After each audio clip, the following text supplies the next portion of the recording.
Je m'appelle Nathalie Charnet, je suis avocate au barreau de Lyon. J'ai un cabinet secondaire au barreau de Vienne et j'ai 49 ans, je viens de les avoir. J'ai une spécialisation en réparation de dommages corporels. Quand j'ai commencé à exercer, j'ai été dans un cabinet qui faisait cette activité. Ce n'est pas forcément à cela que je me destinais au départ. Et puis dans l'indemnisation des victimes depuis le début de ma carrière, il y a une vingtaine d'années.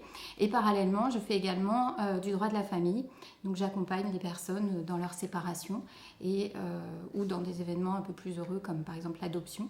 Et c'est mes deux principales activités. Je défends les victimes, donc soit des victimes d'accidents de circulation. Je les accompagne dès le début de leur accident, enfin en tout cas ou plutôt quand ils me contactent. J'interviens pour la question de leur indemnisation et puis évidemment si nécessaire, si la personne qui cause l'accident par exemple est poursuivie devant le tribunal correctionnel, je vais également intervenir. Mon rôle c'est vraiment un accompagnement donc dans la technique d'indemnisation, d'évaluation des préjudices, d'organisation, mais aussi j'ai quand même une approche entre guillemets humaine. Enfin, j'essaye d'être présente, notamment pour constituer le dossier. Les personnes, souvent quand elles sont victimes, sont assez perdues face aux assurances. Et vraiment, j'essaye de les accompagner, d'être présente au mieux pour préparer leur dossier pour obtenir la meilleure indemnisation.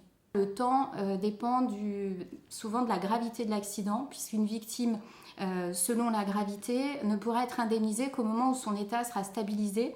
Donc la stabilisation, parfois, peut prendre des années quand les victimes ont des lésions qui sont graves. Et l'indemnisation interviendra qu'une fois que la personne sera consolidée. Et entre-temps, naturellement, elle va obtenir des provisions. Donc, je vais les accompagner justement pour obtenir des sommes d'argent qui vont les aider à vivre le temps que la procédure soit finie. Et organiser aussi l'expertise, puisqu'une victime, pour pouvoir évaluer son préjudice, il est indispensable qu'elle voie un expert qui va pouvoir évaluer au plan médico-légal les conséquences de l'accident dans toutes les dimensions. Donc mon rôle, en tout cas en tant qu'avocate spécialisée en indemnisation de victimes, va être de préparer notamment à l'expertise, de constituer le meilleur dossier. Et ça prend quand même pas mal de temps. En droit de la famille notamment, je suis assez attachée à l'amiable et à accompagner mes clients pour trouver des solutions amiables. Alors c'est pas toujours facile, mais c'est vrai que je trouve que c'est important, contrairement à ce qu'on peut penser peut-être d'un avocat. Dans la culture un peu, on a l'impression que l'avocat est là pour faire du conflit, pour attiser le conflit, et c'est souvent même une inquiétude que peuvent avoir les clients de se dire moi j'ai pas forcément envie qu'on s'entend plutôt bien, on veut se séparer mais je veux pas forcément aller vers le conflit. Et il y a souvent beaucoup d'inquiétudes que finalement les avocats soient là pour créer du conflit là où au départ il n'y en a pas forcément. Et vraiment en tout cas moi je ne sais pas pourquoi, mais en tout cas c'est très important pour moi d'accompagner les personnes à trouver un accord amiable quand ils le souhaitent.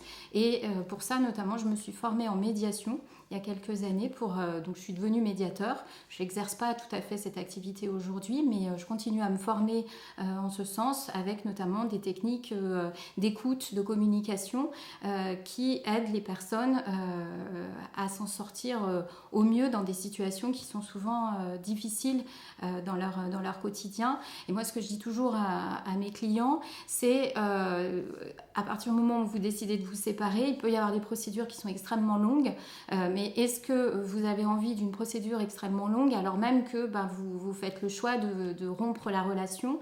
Et souvent c'est assez parlant, mais pour autant il y a des cas naturellement où c'est pas possible de sortir du conflit, en tout cas dans des issues amiables, et à ce moment-là naturellement j'accompagne mes clients dans les choses qu'ils souhaitent dans leur intérêt. Les cas qui reviennent souvent dans mon activité, notamment en droit de la famille, c'est des divorces et des séparations. En droit des victimes, j'ai beaucoup d'accidents de circulation, mais aussi ça peut être des accidents de ski. J'ai aussi des dossiers de morsures de chiens ou de personnes qui tombent par exemple d'un poney. J'ai plusieurs dossiers d'enfants qui sont tombés d'un poney lors d'une petite balade.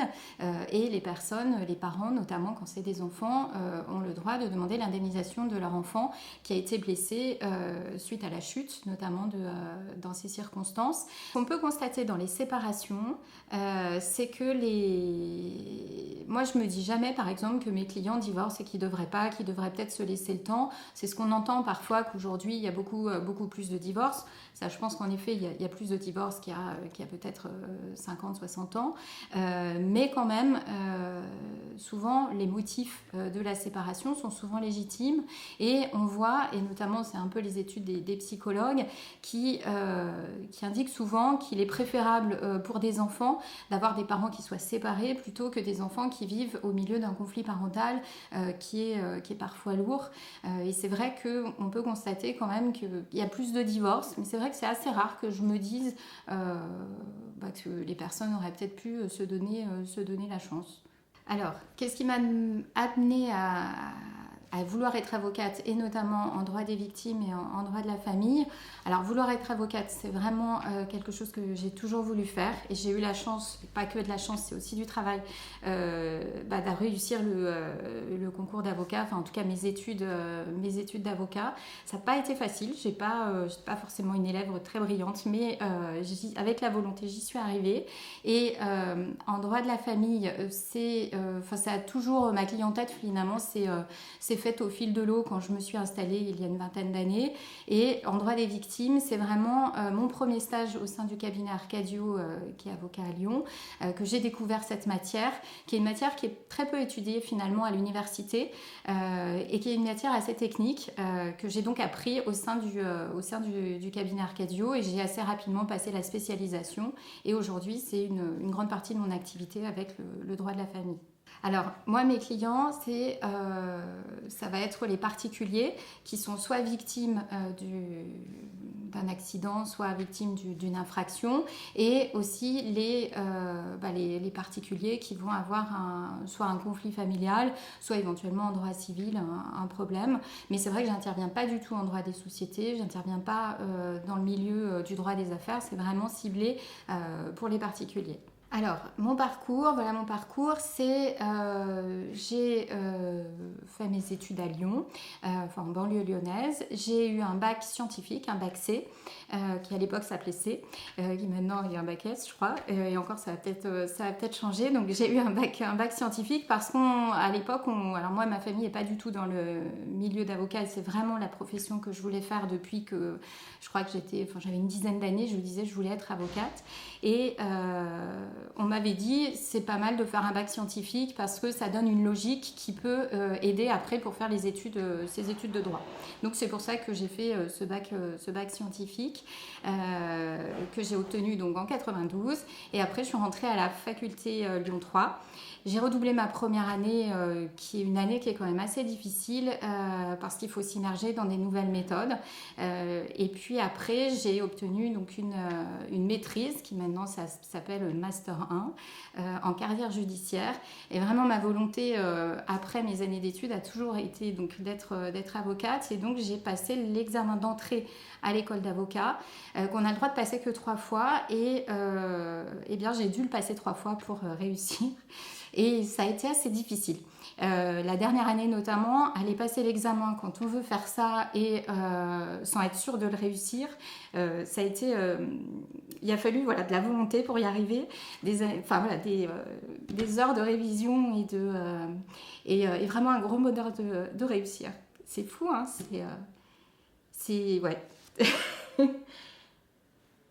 Ça a été compliqué, mais voilà, j'ai eu la joie et la chance et le travail de rentrer donc à l'école des avocats de Lyon, et donc de réussir après le CAPA, qui est l'examen de sortie de l'école des avocats.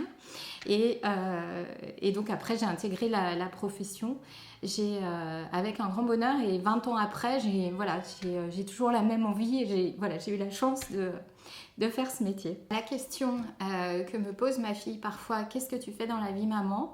Je pourrais lui dire que je suis avocate, que je défends les personnes qui sont blessées dans leur corps et que je vais essayer de leur obtenir une indemnisation, c'est-à-dire de l'argent pour compenser ces blessures, et puis que j'accompagne aussi les personnes qui se séparent, qui ne s'entendent plus, qui ne s'aiment plus, pour aller peut-être au mieux vers de nouveaux horizons.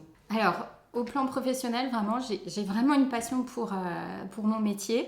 Je suis investie notamment dans la profession en tant que membre du Conseil de l'Ordre et puis je suis présidente de la commission santé du barreau et j'interviens notamment sur la communication électronique et je forme mes confrères à un logiciel entre les avocats et les magistrats, qui est un logiciel qui ne fonctionne pas toujours très bien et j'essaye de garder la foi et notamment de former mes confrères. Vraiment, c'est vraiment un métier que j'aime. Et je prends du temps, notamment j'essaye de m'investir dans l'intérêt de ma profession. En tant que membre du Conseil de l'Ordre, on a notamment des conseils de l'Ordre une matinée tous les 15 jours et puis un certain nombre de missions qui sont faites gratuitement dans le cadre du mandat et vraiment j'ai du plaisir à m'investir. Au plan personnel, j'ai eu la chance d'avoir une petite fille assez tardivement, à l'âge de 43 ans. Et voilà, c'est mon plaisir, c'est notamment de la voir grandir. C'est la raison pour laquelle je jongle notamment entre mes deux cabinets, celui de Lyon et de Saint-Just-Chalessin. Parce que quand je suis à mon cabinet secondaire, je prends le temps d'emmener ma fille à l'école le matin et d'aller la chercher le soir. J'essaye de le faire au moins 2 ou 3 fois par semaine et c'est vraiment important pour moi d'être présente à ses côtés. Et puis j'ai une passion aussi pour le théâtre que j'ai un peu mis en suspens depuis que j'ai eu ma fille. Mais vraiment, j'adore jouer au théâtre et je compte bien reprendre prochainement, probablement. J'ai joué notamment au Nombril du Monde, un petit café-théâtre sur les pentes de la Croix-Rousse en tant qu'élève. Et c'était vraiment un vrai plaisir de monter sur scène. Et je ne désespère pas de le refaire un jour. Et c'est aussi pour ça que je fais notamment des vidéos sur TikTok, sur les réseaux sociaux. Parce que ça me permet de le faire à des temps où je suis disponible. Et puis c'est un petit côté un peu théâtral, mise en scène que je retrouve un peu... après, ça n'a rien à voir avec la scène, mais c'est une façon de maintenir ça le temps que je reprenne le théâtre. Ma journée type souvent commence assez tôt le matin parce que je suis réveillée assez tôt, donc notamment quand je viens à mon cabinet de Lyon, souvent je pars de chez moi vers 5h du matin et donc je viens tôt. J'aime bien le premier moment de la journée où il n'y a pas de téléphone, où je peux me concentrer pour notamment rédiger des actes et puis après alors il n'y a pas une journée qui se ressemble, mais si j'ai une audience, je vais aller en audience. Je vais revenir, je vais souvent checker mes mails, je vais répondre au téléphone. J'essaye quand même de répondre régulièrement et de ne pas trop laisser patienter mes clients, donc de les rappeler. Et puis, il y a tout un travail de rédaction, de réflexion sur les dossiers. Et puis, j'ai des rendez-vous. Mais il n'y a quand même pas une journée qui se ressemble. Et parfois, je me dis, tiens, mon programme, ça va être ça. Et puis, il va y avoir une urgence qui va arriver, qu'il va falloir prioriser. Donc, finalement, c'est ce que j'aime aussi, c'est qu'il y a une vraie diversité. Et quand je suis à mon cabinet à Saint-Just-Chalessin, je commence après avoir emmené ma fille à l'école vers 8h30 et c'est pareil, j'enchaîne soit les audiences si j'ai une audience à Vienne ou à Bourgoin-Jallieu, soit des rendez-vous au cabinet ou un travail de mes dossiers dans le fond de mes dossiers. Mon salaire, en tout cas mon chiffre d'affaires, dépend vraiment, c'est vraiment très fluctuant. On peut dire qu'en moyenne, c'est en chiffre d'affaires, avant les charges, c'est autour peut-être de 100 000 euros par an. Et puis les avocats, comme beaucoup de professions, on a quand même beaucoup de charges. Donc en revenus, en moyenne, c'est entre 4 000 et 6 000 euros par mois. Alors, une petite anecdote, j'ai envie de dire que j'en aurais 10 000 parce que finalement, chaque dossier a son anecdote et il y a quelque chose d'humain derrière chacun de mes dossiers, mais je vais peut-être vous raconter celle d'une audience devant un juge des enfants où j'assistais une maman qui avait donné des coups de ceinture à ses 2 enfants et qui donc avait été poursuivie devant le tribunal correctionnel, et les enfants avaient été placés et le juge des enfants lors d'une audience entendait ma cliente sur la question du placement de l'enfant, et la petite fille de 5 ans était dans la salle, jouait pendant que le juge lui posait des questions, et la dame, ma cliente, a dit à la question du juge qui s'interpellait sur le fait d'avoir donné ces coups de ceinture, ma cliente a dit mais en fait j'ai même pas vu quel était le problème puisque mon père m'en donnait quand j'étais petite. Et là, la petite fille a arrêté de jouer, est venue serrer très fort sa maman dans les bras. Et ça, c'est toujours des moments relativement très émouvants et très compliqués pour un avocat, parce que en tant qu'avocat, on est on porte la robe, on est devant un juge et on doit tenir son statut d'avocat, et je vous avoue que moi je suis quand même assez émotive, et notamment ces audiences devant le juge des enfants, ça peut m'arriver d'avoir vraiment à me retenir pour pas avoir une émotion trop forte et vraiment rester dans mon rôle d'avocat, quoi.